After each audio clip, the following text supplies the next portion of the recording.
This is CCNA 200-301 day 13, and today we're going to be covering routing tables. This is one of the most important videos I will make for your preparation of the CCNA. Today we'll be covering these objectives. 3.1, interpret the components of routing table. Let's first talk about why they're important. Interpreting the components of a routing table involves understanding each field and its significance in the context of routing and forwarding packets within a network. Routing protocol code. This field specifies the routing protocol that was responsible for placing the route into the routing table. So, different routing protocols use different algorithms and metrics to determine the best path to a destination network. Examples include RIP, OSPF, EIGRP, BGP, and basically that. Each protocol may have its own way of calculating metrics, like hop count, bandwidth, and delay, and sharing routing information with other routers. So you'll see this codes. Whenever you do the show IP route, you're going to see it. It'll tell you what is it using. Okay, so what is a prefix or destination network? The prefix indicates the destination network or subnet for which the route is defined. It typically appears as an IP address followed by a subnet mask in CIDR notation. So say, like, for example, 192.168.1.0/24. That's the prefix. This field specifies the range of IP addresses that belong to the destination network. It is essential for routers to know which IP address should be forwarded according to this route.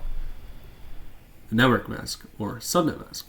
The network mask specifies which portion of the IP address represents the network subnet and which portion represents the host.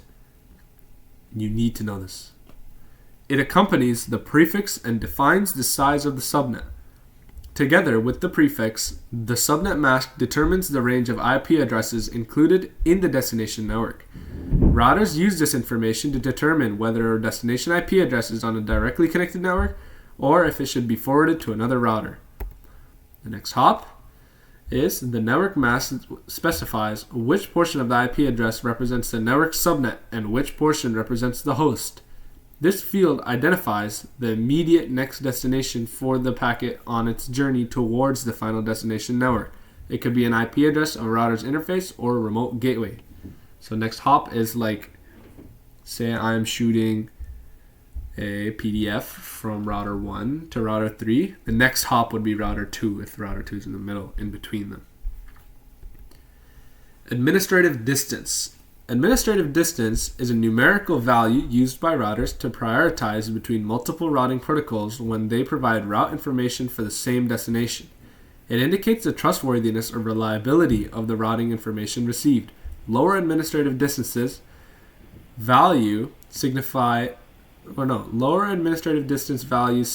higher priority. So the lower the number, the higher its priority and the greater reliability of the route. So the higher the number, that's like more shaky, not as good compared to if there's a lower administrative distance value. Metric. Metric is a value used by routing protocols to determine the best path to a destination network when multiple routes are available. The metric represents a measure of the cost associated with using a particular route. Different routing protocols use different metrics such as hop count, bandwidth, delay, or path cost. Routers choose the route with the lowest metric to forward packets towards the destination network. And then there's the gateway of last resort, also known as the default gateway or default route. This entry specifies the IP address of the router to which packets are forwarded when no specific route for the destination network is found in the routing table. It provides a fallback mechanism for routers when they cannot match a destination IP address to any specific route. The gateway of last resort ensures that packets can still be forwarded towards external networks or the internet. The reason it's important and the reason you should know these components is because it's essential for configuring, maintaining, and troubleshooting routing tables in network environments. They enable routers to make intelligent decisions about how to forward packets towards their destinations efficiently and reliably. But you guys need to understand, knowing routing tables, in my opinion, because I failed my first try, but I passed my second try, and everything I almost got high 90s on, but this IP connectivity section, I scored like a 20%, which is really bad.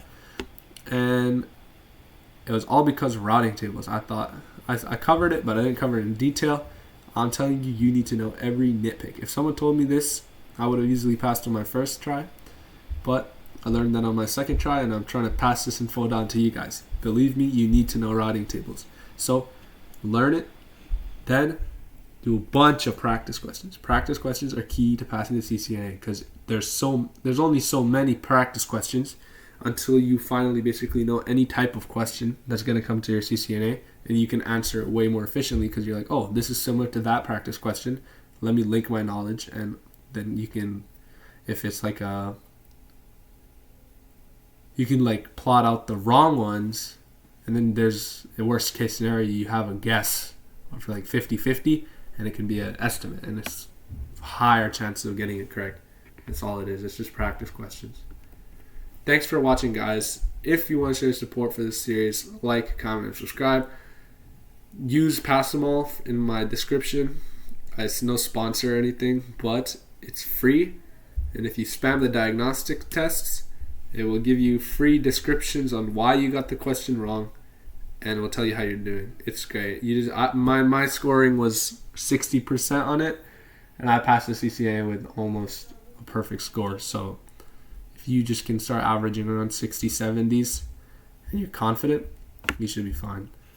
Thanks so much for watching. Have a great day, and goodbye.